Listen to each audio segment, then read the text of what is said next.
વિદ્યાર્થી મિત્રો, આપણે યુનિટ 6ના સંદર્ભમાં આઈ લવ યુ ટીચર વિશે શીખવાનું ચાલુ છે અને જેના અંતર્ગત આપણે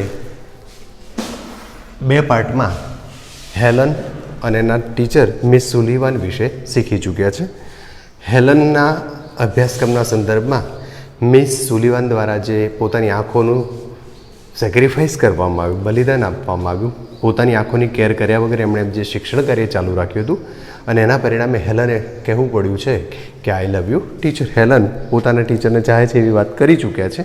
એટલે કે પાઠની અંદરથી આપણે હેલન, એનું અર્લી ચાઇલ્ડહુડમાંની જે શીખવાની પદ્ધતિઓ છે એની, અને મિસ સુલિવાન દ્વારા જે શિક્ષણ કાર્ય કરવા માટે જે વિવિધ પ્રકારના પ્રયોગો કરવામાં આવે, જે રીતે એને શીખવામાં આવે, આ બધી બાબત દાદમાં આગે એવી છે. હવે એના અંતે આપણે આગળ એક્સરસાઇઝ તરફ જવા જઈએ તો પેજ નંબર 69 ઉપર આપણને વોકેબ એક્સરસાઇઝ આપી છે. આપ પણ બધા વિદ્યાર્થી મિત્રો આપનું પાઠ્યપુસ્તક ખોલી અને એક્સરસાઇઝ તરફ ફોકસ કરવાનો પ્રયાસ કરશો, જેથી એક્સરસાઇઝ સમજવામાં અને લખવામાં પણ આપણને અનુકૂળ થશે અને સાથે સાથે પરીક્ષાલક્ષી તૈયારી માટે પણ આ વસ્તુ આપણને ઉપયોગી થવાની છે. હવે પેજ નંબર 69 ઉપરની ફર્સ્ટ એક્સરસાઇઝ જે આપણને આપી છે એમાં આપણને સૂચના આ પ્રકારે આપેલી છે: circle the word having almost similar meaning. Circle the word having almost similar meaning. એ ધ્યાને રાખવાનું છે કે આપણી જે પહેલી એક્સરસાઇઝ છે એ સિમિલર મિનિંગમાં છે, એટલે કે સમાનાર્થી શબ્દ હોય એ પ્રમાણે આપણે એક્સરસાઇઝ કરવાની. બોર્ડ ઉપર આપણે એક્સરસાઇઝ આપી છે ખરા, પણ એના બધા જ વર્ડ નથી આપેલા. આપણે જે જરૂરનો શબ્દ છે એ અને એની સાથે સિમિલર મિનિંગ જે કંઈ લેવાનો થતો હોય તો એવા શબ્દને આપણે આપવાનો પ્રયાસ કરેલો છે. દાખલા કે આપણે ફર્સ્ટ નંબર ઉપર આપ્યું છે અટર. સામે બે શબ્દો આપ્યા છે સે અને સ્પીચ. તો સ્પીચનો અર્થ આપણે વક્તવ્ય કરીએ છીએ. અહીંયા અટર એટલે થાય બોલવું, તો બાકીના બે શબ્દોમાંથી તમારે અટરની સામે સે શબ્દ સિલેક્ટ કરવાનો થાય. બીજા શબ્દમાં જુઓ તો આપણને અવેકન શબ્દ આપેલો છે. અવેકન જાગૃત રહેવું, જગાડવું વગેરેના સેન્સમાં છે. તો સામે અરાઉઝ અને ઓબે આપેલા છે. આપણને ખબર છે કે ઓબેનો અર્થ તો આજ્ઞાનું પાલન કરવું થાય છે, બરાબર. અને અવેકન એવા મિનિંગમાં છે નહીં, તો બીજો શબ્દ વધશે અરાઉઝ, એટલે કે અવેકનની સાથે આપણે અરાઉઝ શબ્દ લખવાથી આપણો આ શબ્દનો સિમિલર મિનિંગ આપણને મળે છે. ત્રીજા શબ્દમાં જુઓ તો આપણે ગોલ શબ્દ આપ્યો છે. ગોલ, ટાર્ગેટ, એમ, આવા બધા શબ્દોથી આપણે પરિચિત છે, એટલે આપણને અહીંયા ડાયરેક્ટલી આ શબ્દ મળી જાય છે, ટાર્ગેટ. ટાર્ગેટ. ચોથા નંબરના શબ્દમાં આપણને ઓપોર્ચ્યુનિટીઝ શબ્દ આપ્યો છે. સામે શબ્દ આપણે એબિલિટી અને ચાન્સ આપ્યા છે. હવે આપણે ઓપોર્ચ્યુનિટી શબ્દથી જાણીતા છે કે તકો. એબિલિટી ધોરણ 9માં આપણે શીખી ગયા તે શક્તિ, ક્ષમતા બતાવવાની વસ્તુ છે. અહીંયા તકના અર્થમાં આપણે ચાન્સ શબ્દ કે મને એક ચાન્સ આપો, તો ઓપોર્ચ્યુનિટીમાં કહીએ છીએ આપણે ચાન્સ. આમ તમે આ 4 શબ્દોના મિનિંગ લીધા છે, તો બાકીના 2 શબ્દોના મિનિંગ પણ જોઈ લઈએ આપણે. આપણે સપોઝ કોમન શબ્દ આપેલો છે, તો કોમન શબ્દની સામે આપણને પરસ્યુડ અને ઓર્ડિનરી શબ્દ આપ્યો છે. તો ઓર્ડિનરી શબ્દોનો મિનિંગ કોમન થાય છે, તો આપણે અહીંયા ઓર્ડિનરી લખીશું. નેક્સ્ટ શબ્દમાં આપણને આપ્યું છે પ્રોગ્રેસ. પ્રોગ્રેસની સામે આપણને પ્રોફિટ અને ડેવલપ શબ્દ આપ્યા છે. પ્રોગ્રેસ થવું મતલબ વિકાસ થવું, કંઈક પ્રગતિ કરવી એવા સેન્સમાં છે. પ્રોફિટનો અર્થ ફાયદો થાય, જ્યારે ડેવલપનો અર્થ થાય વિકાસ. તો અહીંયા પ્રોગ્રેસની સામે આપણે ડેવલપ શબ્દ લખી શકીએ. હવે એના પછીનો જે વર્ડ આપ્યો છે આપણને મિઝરીઝ, દુઃખો, યાતનાઓ, કષ્ટો, આવા બધા શબ્દોના સંદર્ભમાં છે. તો સામે ડિફિકલ્ટીઝ એટલે કે મુશ્કેલીઓ. ધ્યાન રાખજો, મુશ્કેલીઓ અને દુઃખો બંને શબ્દને આપણે જુદી રીતે લઈ રહ્યા છે. તો સામે શબ્દ આપ્યો છે સફરિંગ, યાતનાઓ. તો મિઝરીઝ, સફરિંગ શબ્દ લઈશું. આમ તમે પહેલી એક્સરસાઇઝ વોકેબ એક્સરસાઇઝની જે ફર્સ્ટ એક્સરસાઇઝ હતી સર્કલ ધ વર્ડ નિયરેસ્ટ મિનિંગમાં તમારે બધા શબ્દો લખવાને બદલે જે રિયલમાં નિયરેસ્ટ મિનિંગવાળા છે એ લખીને પણ તમે એક્સરસાઇઝ કરી શકો છો. V2 એક્સરસાઇઝમાં એટલે કે વોકેબ 2ની એક્સરસાઇઝમાં આપણને આવું કંઈક પૂછ્યું છે: give one word beginning with S. S શબ્દથી શરૂ થતા શબ્દો આપો. ધ્યાન રાખજો, આપણી આ જે વોકેબ છે પાઠ આધારિત પણ છે, એટલે એ વસ્તુને પણ ધ્યાન રાખે. અને સાથે એવું કીધું છે કે દરેક શબ્દની શરૂઆત એસથી થાય છે, મતલબ જેટલી ખાલી જગ્યા આપેલી છે આ બધા શબ્દોની શરૂઆત આ એસ અક્ષરથી થઈ રહી છે. જોઈએ આમ આપણને શું આપ્યું છે. ફર્સ્ટ નંબર આપ્યું છે ઇન અ સિરિયસ વે. ખૂબ ગંભીરતાપૂર્વક. સિરિયસ શબ્દ ઉપરથી શબ્દ પકડી લઈએ. Serious, seriously. એસ શબ્દથી શરૂ થતો શબ્દ મળી ગયો છે આપણને. ઇન અ સિરિયસ વે તો સિરિયસલી. સેકન્ડ શબ્દ આપણને આપ્યો છે ગીવ અપ સમથિંગ વેલ્યુએબલ, કંઈક કિંમતી વસ્તુ આપી દેવી. આપણે જોયું કે હેલનના ટીચરે હેલન માટે પોતાની આંખોનું બલિદાન આપ્યું. બલિદાન માટે કયો શબ્દ લીધો હતો? તો આપણે સમથિંગ વેલ્યુએબલ છે તો સેક્રિફાઈસ શબ્દ લીધો હતો. સેક્રિફાઈસ. હેલનના ટીચરે હેલન માટે પોતાની આઈસાઇટનું સેક્રિફાઈસ કર્યું હતું. A person who speak as a representative of another વ્યક્તિ, આ વ્યક્તિ કે જે બીજા વ્યક્તિના બદલે રિપ્રેઝેન્ટેશન કરતો હોય, અર્થાત એક વ્યક્તિની ગેરહાજરીમાં બીજા વ્યક્તિ દ્વારા જે કંઈ બોલવામાં આવી રહ્યું છે, રિપ્રેઝેન્ટેશન કરવામાં આવ્યું છે, તો સ્પીક શબ્દ ઉપરથી લઈ લઈએ સ્પીકર. સ્પીક શબ્દ ઉપરથી આપણે શબ્દ લઈએ છીએ સ્પીકર. ચોથા નંબરનો શબ્દ આપણને આપેલો છે હેપન અનએક્સપેક્ટેડલી. અનએક્સપેક્ટેડલી ઈરાદો ન કર્યો હોય, ધારણા ન કરી હોય અને એવી ઘટના બને. આપણે અગાઉના પાઠમાં જોયું હતું ભગવાને આંસુ મૂક્યા નહોતા. He hadn't put the tears, it was a miracle. એટલે કે આ વસ્તુ અદ્ભુત બની ગઈ હતી. તો એવા સંદર્ભમાં અહીંયા કોઈક વસ્તુ લેવાની છે, પણ અહીંયા આપણે એક વસ્તુ ધ્યાન રાખવાની છે કે એ શબ્દને ફોકસ રાખેલો છે. એટલે કે અહીંયા આપણે સડનલી શબ્દનો ઉલ્લેખ કરીએ છીએ. સડનલી, ઓચિંતો, અચાનક. અ ફિઝિકલ ફિલિંગ, નવો શબ્દ આપણો આપેલો છે ફિઝિકલ ફિલિંગ. ફિઝિકલ ફિલિંગ એટલે લાગણી. લાગણીને આપણે સેન્સ કહીએ છીએ. તો SENS લખાશે. નેક્સ્ટ વર્ડ છે a kind of assistance that you get.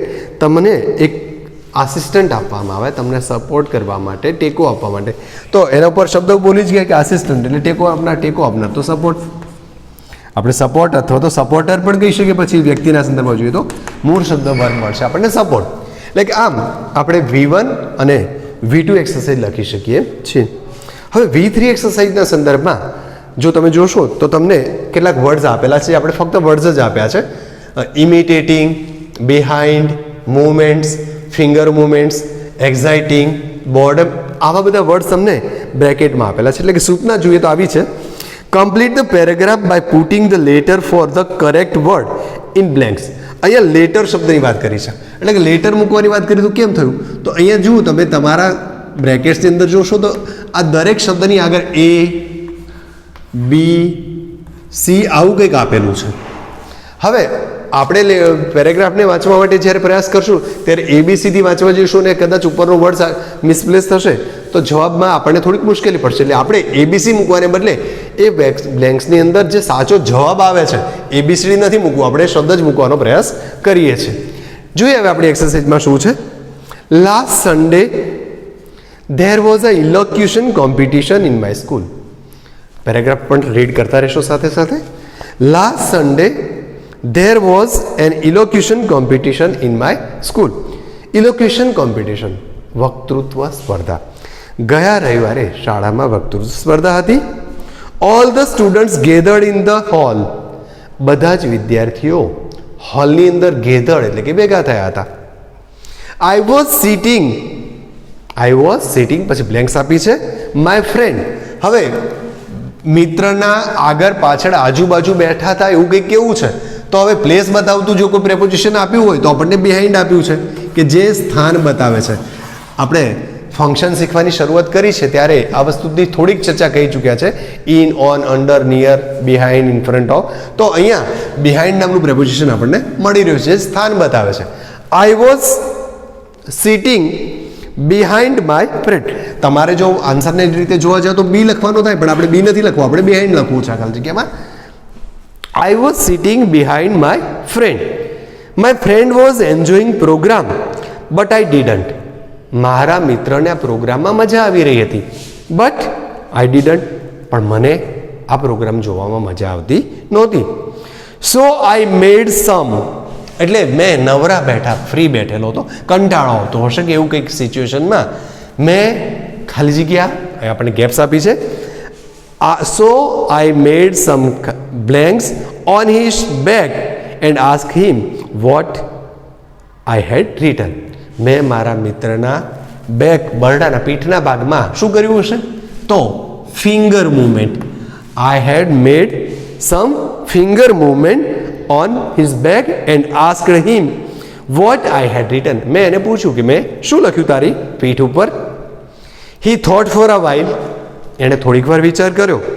But he was not able to understand, પણ એ સમજી શક્યો નહીં. So he ask me to do it again, એટલે એણે મને ફરી વાર કરવાનું કહ્યું. અગેન આઈ મેડ ધ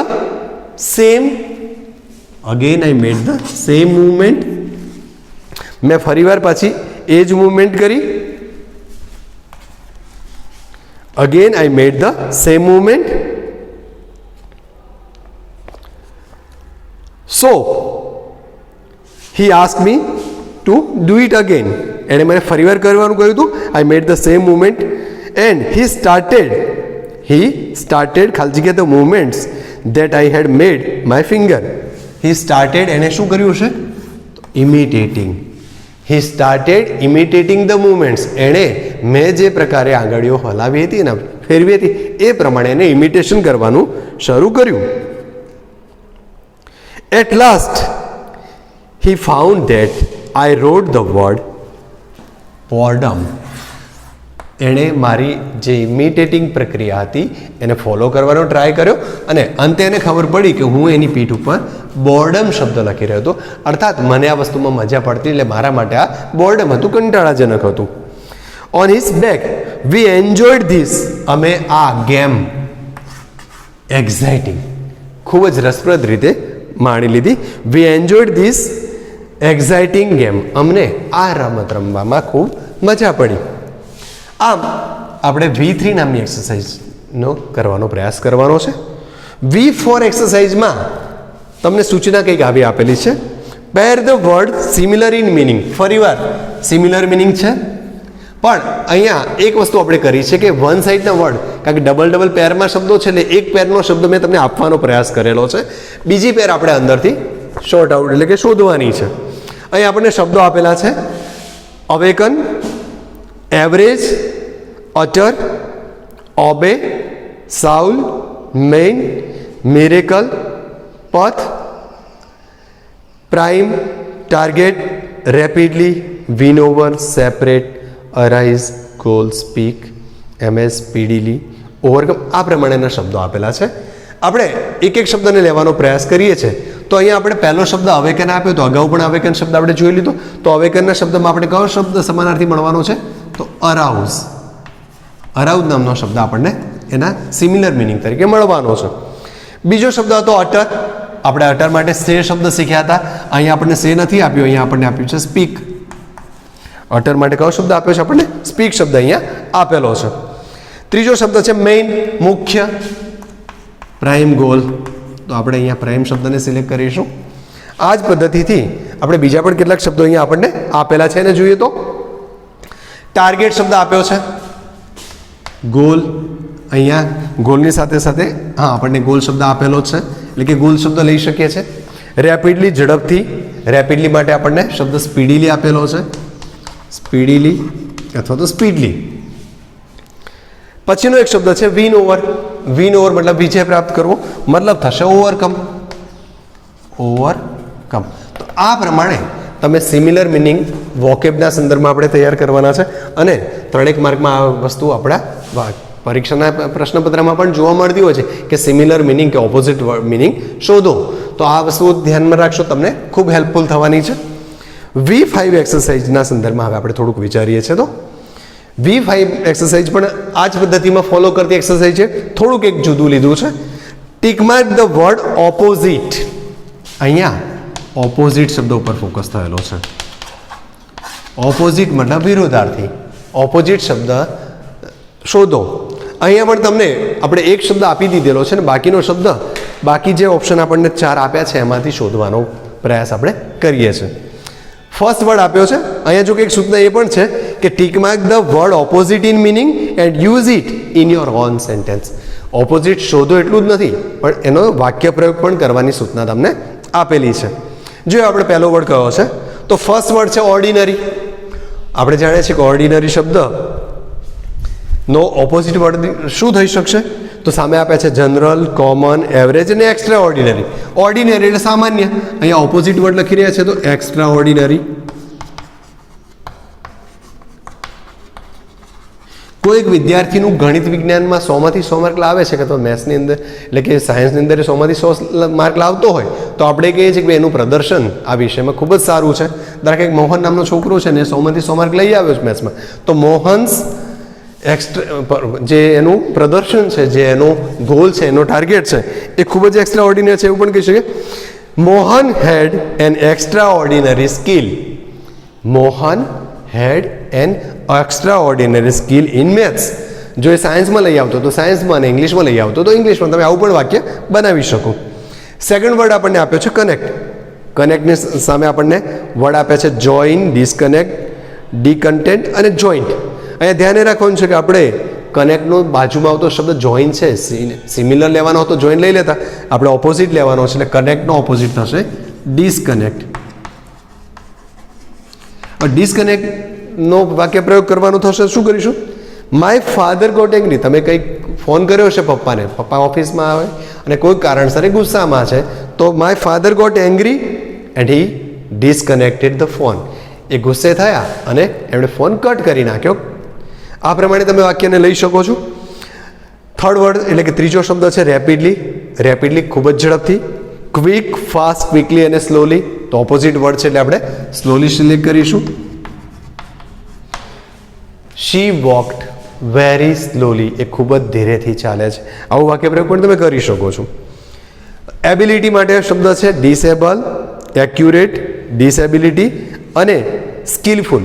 આપણે મોટા ભાગે જોઈએ છે કે અગર ડીસ શબ્દ લગાડવાથી કેટલાક શબ્દોના ઓપોઝિટ વર્ડ બને છે. એવી જ રીતે અન પ્રિફિક્સ લગાડવાથી પણ ઓપોઝિટ વર્ડ બનતા હોય છે. તો એબિલિટીની આગળ તમે ડીસ લગાડી દો, ડિસએબિલિટી, તો આ રીતે તમને એનો વર્ડ પણ મળી શકશે અને વાક્ય પ્રયોગ પણ તમે કરી શકો. ડિસઅપિયર વર્ડ આપ્યા છે vanish, appear, appearance and skin. અહીંયા આપણે થોડી વાર પહેલાં જ કહ્યું કે ડીઆઈએસ પ્રિફિક્સ લગાડવાથી ઓપોઝિટ વર્ડ બને છે, તો અહીંયા ડીઆઈએસ કાઢવાથી પણ ઓપોઝિટ વર્ડ બની શકે. એટલે કે ડિસઅપિયરના બદલે આપણે અપિયર લખીને પણ આ વાક્યને બનાવી શકીએ એમ છે. એટલે કે આ પ્રમાણે તમારે V5 એક્સરસાઇઝ પણ કરવાની થાય છે. વોકેબ એક્સરસાઇઝ આગળ ઇન ફ્યુચર આપણને ઘણી બધી ઉપયોગી થાય એવી છે. એટલે જેટલી પ્રેક્ટિસ વધારે કરશો એટલો વધુ ફાયદો થાય એમ છે. હવે V6 એક્સરસાઇઝના સંદર્ભમાં આપણે બોર્ડ ઉપર નથી લખેલું, પણ એના સંદર્ભમાં થોડીક ચર્ચા કરીએ તો શું મળે એમ છે એ પણ જોઈ લઈએ આપણે.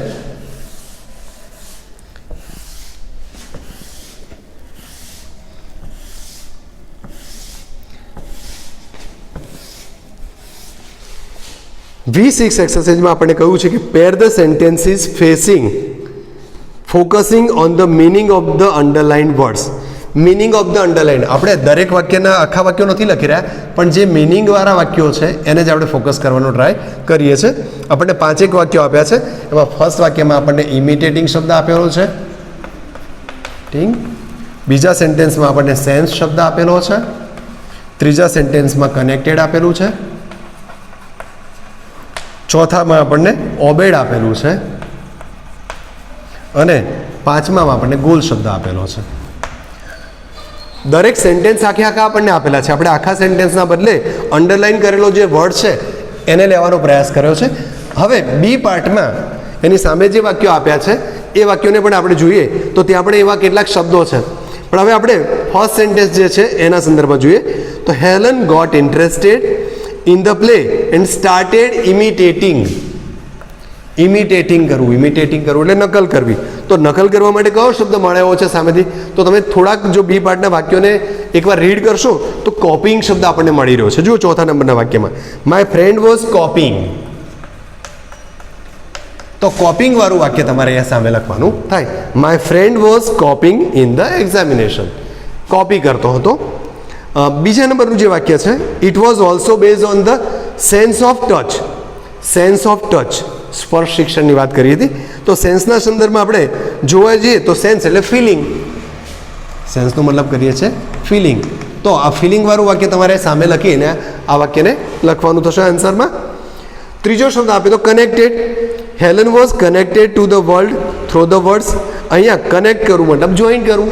તો સામે આપણે જોઈનવાળું જે વાક્ય છે એ વાક્યને તમારે આખા વાક્યો લખવાના છે. મેં માત્ર શબ્દ લખ્યો છે, ધ્યાન રાખજો.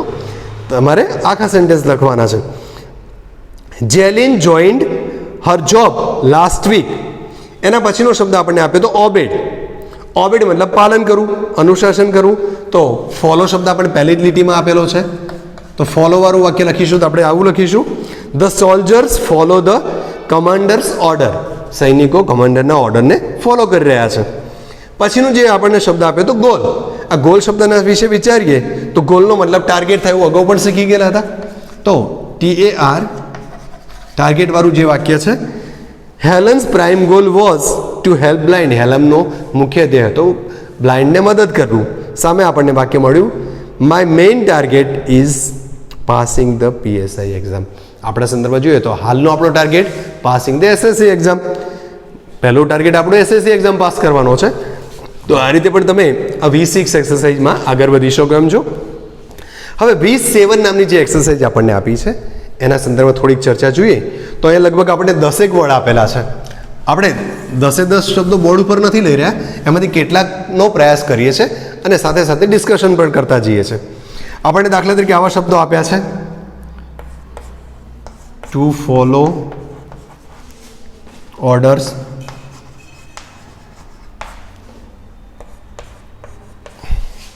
unable to see,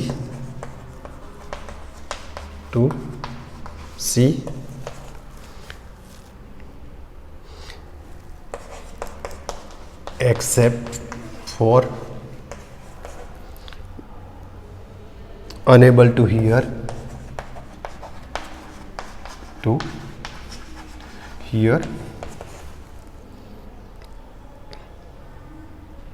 having no boundaries,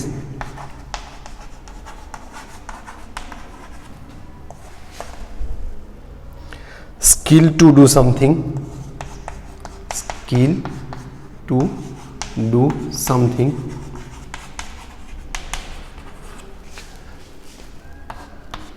દસેક શબ્દો આપણને આ રીતે વર્ડ્સ આપેલા છે અને એની સામે બીજા પણ કેટલાક વર્ડ્સ આપેલા છે. એટલે કે એક બાજુ આપણને મિનિંગ આપેલો છે, ફર્સ્ટ જે રો છે એ મિનિંગની છે, સામે આપણને વર્ડ આપેલો છે. અહીંયા જોવાનું એ છે કે આ મિનિંગવાળો શબ્દ કયો છે.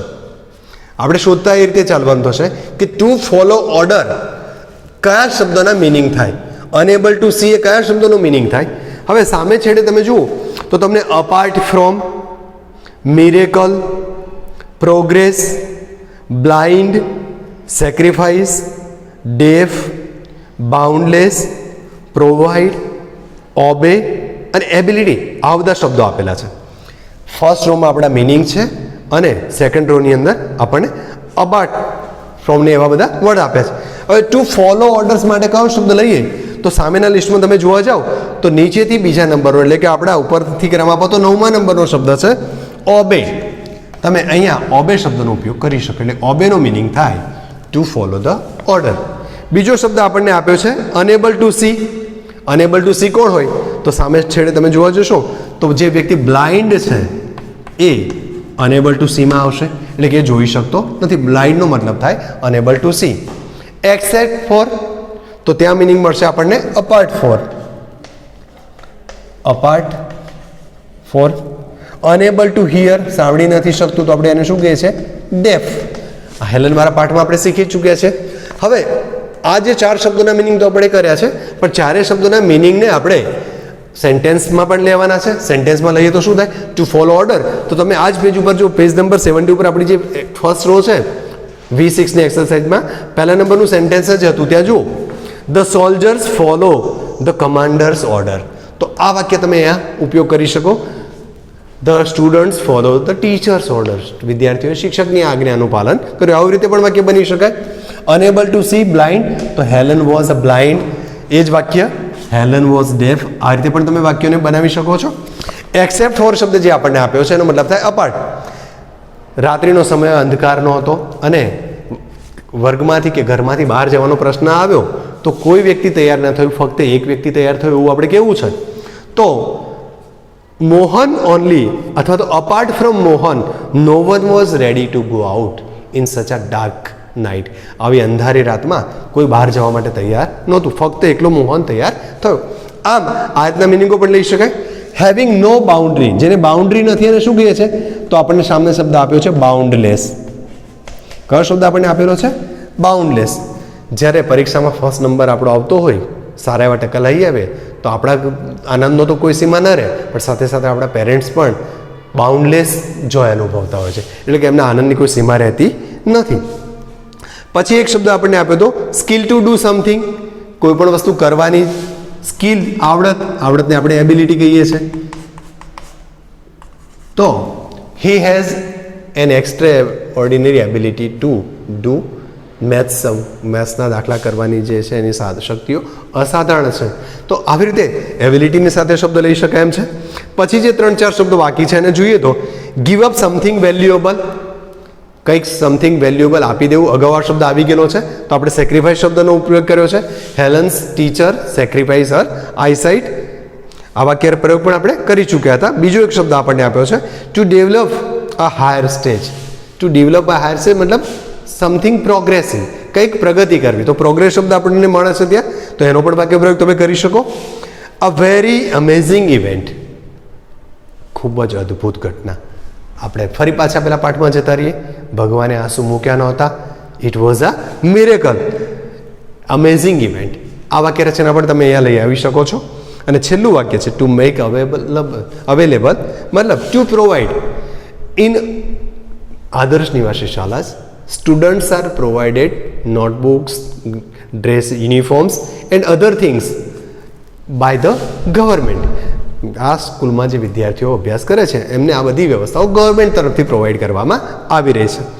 આમ વોકેબ એક્સરસાઇઝની 1 to 7 એટલે કે V1 to V7 એક્સરસાઇઝ તમે કરી શકો છો, અને આ લખી અને તમારે સબમિટ કરવાની થશે. હવે કોમ્પ્રિહેન્શન એક્સરસાઇઝનો થોડોક અભ્યાસ કરવાનો પ્રયાસ કરીએ, અને બાકીની એક્સરસાઇઝ આપણે પછી જે કોઈ લેક્ચર થશે એમાં કરીશું. હવે કોમ્પ્રિહેન્શન એક્સરસાઇઝને પહેલી જે આપી છે એમાં શું કરવાનું છે એની જોઈએ તો describe the learning process of Helen. ધ્યાન રાખજો, અહીંયા જે પ્રોસેસ લર્ન કરવાની છે એ one kind of short note જ થશે તમારે, કે જો આ શોર્ટ નોટ તમે તૈયાર કરશો તો આ પ્રોસેસ આપોઆપ ત્યાં મળી આવશે. You can use phrases or full sentences from the text, begin with this. તમે આ એક્સરસાઇઝ કરવા માટે ટેક્સ્ટની અંદરથી બેઠા વાક્યો પણ લઈ શકો છો. હવે આપણે તો એનો ઘટનાક્રમ જોવાનો છે કે Helen teachers came to her house, she gave a doll and wrote something on her palm. આ બધી જે આખી ઘટનાક્રમ છે એ તમારે લખવાનો છે. એટલે કે તમે આ રીતે વાક્ય શરૂઆત કરી શકો. She started making finger movements, she imitated the movements, she learn to speak, spell the words, the second stage of learning was based on sense of touch. આમ આખા પાઠમાં જે મેઇન વાક્યો છે એ વાક્યો લખી અને તમે આ હેલન વિશેની ટૂંકનોંધ તૈયાર કરી શકો છો. C2 એક્સરસાઇઝમાં તમને આવી જ કંઈક વસ્તુ આગળ વધારી છે, એટલે કે હેલનની જે પ્રોગ્રેસ છે ઓફ લર્નિંગ છે એ કઈ રીતે ડેવલપ થયો છે એના ફ્રેઝીસ સાથે તમારે ફકરામાં આગળ વધવાનું છે. સૂચના આપણને આ પ્રકારે આપી છે. List the phrase or sentences describing the effect of her teacher Miss Sullivan on Helen's development in learning. હેલનનું શિક્ષણમાં જે પ્રોગ્રેસ થયો, લર્નિંગ પ્રક્રિયા જે એની ચાલી, એમાં એના ટીચરનો રોલ શું હતો, કઈ રીતે વધ્યો, એના સંદર્ભમાં લખવાનું. એટલે કે આપણે પહેલાં પણ કહી ચૂક્યા કે પાઠમાંથી આપણે 2 શોર્ટ નોટ તૈયાર કરવાની થાય છે, એક હેલનની અને એક એના ટીચર મિસ સુલિવાનની. એટલે કે બંને એકબીજાને જે મદદરૂપ થયેલા છે, મતલબ ખાસ કરીને હેલનના કેસમાં જે ટીચર દ્વારા જે પોતાની સેક્રિફાઈસ આપવામાં આવી એ બધી ઘટનાઓ આ વસ્તુમાં આવી શકે. કઈ રીતે થશે તો જોઈએ આપણે. Read them out in the class, તમારે વર્ગમાં વાંચવાની સૂચના આપી હતી. આપણે વર્ગખંડમાં તો અત્યારના સંજોગોમાં શક્ય નથી, પણ તમે ઘરે પણ આ વાક્ય વાંચવાનો પ્રયાસ કરશો. Helen learn how to speak through the movements of lips and throat. હેલનના ટીચરે એને લિપ્સ અને થ્રોટ મુવમેન્ટ દ્વારા કઈ રીતે બોલાય, કે આપણે શરૂઆતમાં અર્લી સ્ટોરીમાં જોઈ લીધું હતું કે હેલન માત્ર દેખતી નહોતી, બ્લાઇન્ડ હતી એટલું જ નહીં, એ બોલી પણ શકતી નહોતી. તો she could learn with the help of lips and vibration in throat with the help of her teacher. એના ટીચરની મદદથી એ લિપ્સ મુવમેન્ટ અને થ્રોટ મુવમેન્ટને ઇમિટેટિંગ દ્વારા એ બોલતા શીખી. લર્ન ટુ રેઝ લેટર્સ, એ ઉપસાવેલા અક્ષરોને લર્ન કરતા શીખી. She learn to type the raised letters braille letters and ordinary typewriter. એણે બંને પ્રકારના ટાઈપરાઇટર ઉપર પણ લખવાની શરૂઆત કરી. Went to school, van to college. આ બધી જે બાબતો છે જે મિસ સુલિવાન દ્વારા એને પ્રમોટ કરવામાં આવ્યું છે એ વિગતો સાથે તમારે C2 એક્સરસાઇઝ કરવાનો પ્રયાસ કરવાનો થશે. C3 એક્સરસાઇઝમાં આપણે કંઈક આવું આપેલું છે. Rewrite the text by replacing the underline words with those given in the box. Given in the બોક્સની અંદર એટલે કે આપણે સૂચના ફરીવાર એવી પદ્ધતિની સૂચના છે તો આપણે જોઈ લઈએ કે શું કહેવા માંગ્યા છે. રીરાઇટ ધ ટેક્સ્ટ, ફરીથી આ ફકરો લખવાનો છે, આ ટેક્સ્ટને લખવાની છે. કઈ બાબતને ધ્યાનમાં રાખવીને તો અંદર જે બોક્સની અંદર વર્ડ્સ આપેલા છે એ શબ્દોમાંથી કેટલાક શબ્દો આપણે બોર્ડ ઉપર લખીએ તો જો બોક્સમાં આપણને આવા શબ્દો આપ્યા છે.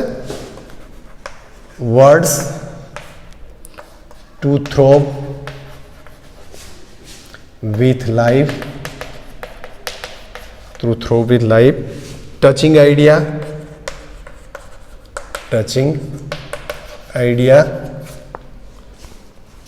birth, walking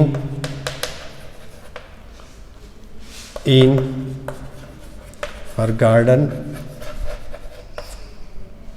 hand, વોટર, આ પ્રમાણેના શબ્દો તમને આપેલા છે.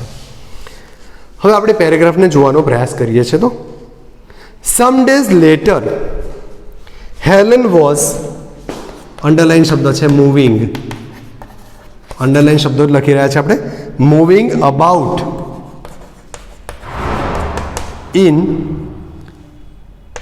In the school. આ moving about in the school, હવે આપણે જાણીએ છીએ કે Helen moving about in the school નથી ગઈ. શરૂઆતના તબક્કામાં તો મિસ સુલિવાન એને ગાર્ડનમાં લઈ ગયા હતા. તો વોકિંગ ઇન હર ગાર્ડન, આ વાક્ય તમે અહીંયા રિપ્લેસ કરશો તો વાક્ય કંઈક આવું બનશે. Some days later Helen was walking in her garden, suddenly her teacher put her thumb. અહીંયા આપણને થમ્બ શબ્દ આપ્યો છે. આપણને ખબર છે કે ટીચરે થંબ નહોતો મૂક્યો. શું મૂક્યું હતું? પાણીની નીચે પામ મૂકેલો છે. તો her teacher put her palm or hand, આપણે હેન્ડ શબ્દનો જ ઉપયોગ કરીએ વધારે. Her teacher put her hand under the water tap as cool flow of air. Water tap છે તો એર નહીં આવે, આપણને શાનો ફ્લો જોવા મળશે? વોટર.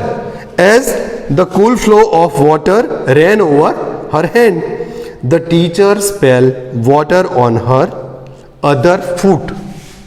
ટીચરે ફૂટ ઉપર શબ્દ લખ્યો છે? ના. શાની ઉપર લખ્યો હશે?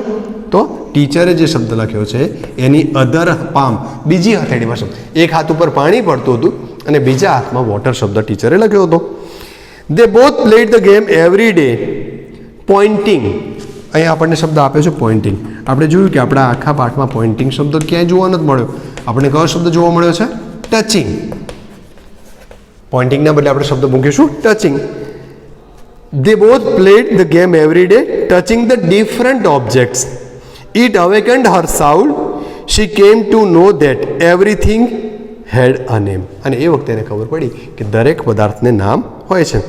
Now each object, હવે આપણે જાણીએ કે ઓબ્જેક્ટ છે એવી તો ઓબ્જેક્ટના નામ છે એવી ખબર પડી. તો ઈચ ઓબ્જેક્ટ નહીં, each name. Each name give a delight. Delight શબ્દ નથી આપ્યો, આપણને શબ્દ આપ્યો છે બર્થ. દરેક નવો શબ્દ એના મનમાં એક નવો વિચાર જન્માવતો હતો. ડિલાઇટના શબ્દના બદલે આપણે લખીશું birth. To new thoughts. Every object see sense કરવું, ટચ કરવું. સેન્સ શબ્દ ભૂતકાળમાં આપ્યો છે SENSED, તો અહીં આપણે ટચેડ, આ રીતનો શબ્દ લઈ અને વાક્ય આગળ વધારીએ છીએ. સી એવરી ઓબ્જેક્ટ સી ટચેડ સીમ વેરી ડિલાઇટફુલી. વેરી ડિલાઇટફુલી, અહીંયા આપણે શબ્દ લખેલો છે. ખૂબ જ આનંદ થાય એવી વસ્તુ કઈ છે? તો throb with life. Throb with life શબ્દ ત્યાં મૂકો. To throb with life. She was connected with the world throughout the sound શબ્દ આપ્યો છે. આપણે સાઉન્ડથી નહીં, વર્ડ્સથી છે. અહીંયા આપણું જે સાઉન્ડ શબ્દ છે ફકરામાં એ નીકળી જશે અને એને બદલે શબ્દ લખાશે વર્ડ્સ. આમ તમારો આ પેરેગ્રાફ ટેક્સ્ટ રીરાઇટ કરવાની થશે, એટલે કે આપેલો શબ્દ બદલી અને ફરીવાર તમારે લખવાનો થાય છે. C4 એક્સરસાઇઝમાં તમારે ટ્રુ ફોલ્સ એટલે કે ટીક માર્ક કરવાનું છે, ટ્રુ ઓર ફોલ્સ. અને જો સેન્ટેન્સ ફોલ્સ હોય તો આપણે સ્ટોરીને યાદ કરવાનો પ્રયાસ કરીએ અને એને સુધારવાનો પ્રયાસ કરીએ. ફર્સ્ટ સેન્ટેન્સ આપણને આવું આપ્યું છે. Helen use to go to her teachers house to study.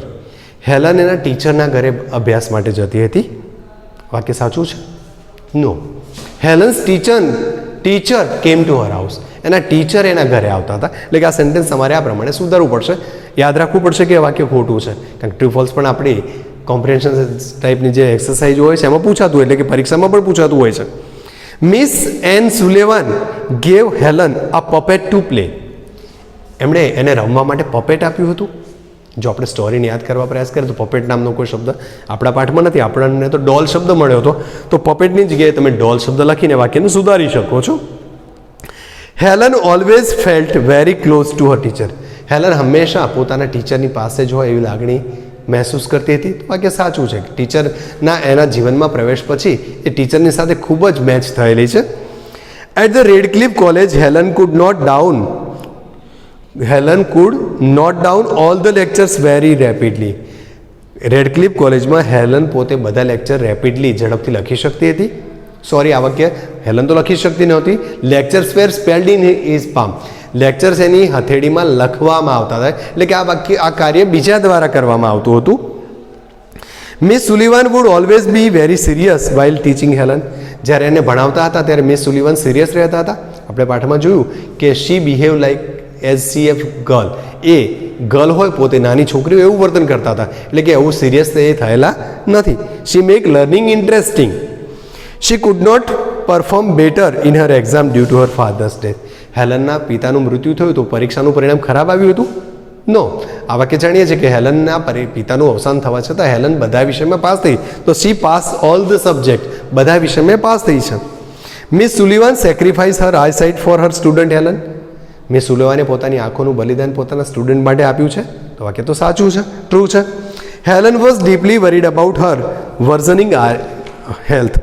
Helen એમના ડીપલી જે વર્ઝનિંગ હેલ્થ છે, એમની તબિયત જે બગડી રહી છે એના માટે ચિંતાતુર હતી. તો તબિયત માટે નહીં, એની આંખોની દ્રષ્ટિ બગડી રહી છે. એટલે કે આઈ સાઇટ, હેલ્થની જગ્યાએ આપણે આઈ સાઇટ શબ્દ લખીને આ વાક્યને પ્રયાસ કરવો પડશે. એટલે કે તમારે C4 સુધીની એક્સરસાઇઝો આ રીતે કરવાની છે. C5 એક્સરસાઇઝ તમારા ભાગે આપણે આપી રહ્યા છે કે C5 એક્સરસાઇઝમાં શું કરવાનું છે એ થોડુંક ઝડપથી જોઈ લઈએ. તો હેલનની ઉંમરના જે તબક્કાઓ છે, 7 વર્ષ, 10 વર્ષ, 16 વર્ષ, દરેક તબક્કાએ એના જીવનમાં કંઈક નવી વસ્તુ એડ થઈ છે. ધારો કે કોલેજમાં ગઈ છે, સ્કૂલમાં ગઈ, નવો શબ્દ શીખી છે. આ જે કે એણે ગ્રેજ્યુએશન કર્યું છે, તો આ તબક્કાઓને તમારે એના વર્ષની સામે ઉંમર અને એ પ્રમાણે તમારે વાક્ય રચનામાં કરવાના છે. C6 એક્સરસાઇઝમાં તમારે જે કરેક્ટ ઓપ્શન છે એને પ્રયાસ કરવાનો છે. સાચો ઓપ્શન કયો છે? એકાદ એક્ઝામ્પલ જોઈએ તો આવું છે. What did Helen do after getting a doll from her teacher. હેલનને એના ટીચર પાસેથી ડોલ મળી તેણે શું કર્યું હતું? તો આપણે જાણીએ છીએ played for a some time. તો played for a some time આપણે ચારે ઓપ્શન નથી લખવાનો, જે સાચો ઓપ્શન છે એ જ લખવાનો છે. બીજા એકાદ વાક્ય માટે જોઈએ તો વેન વોઝ હેલન થ્રિલ્ડ. હેલનને ખૂબ આનંદ ક્યારે થયો હતો?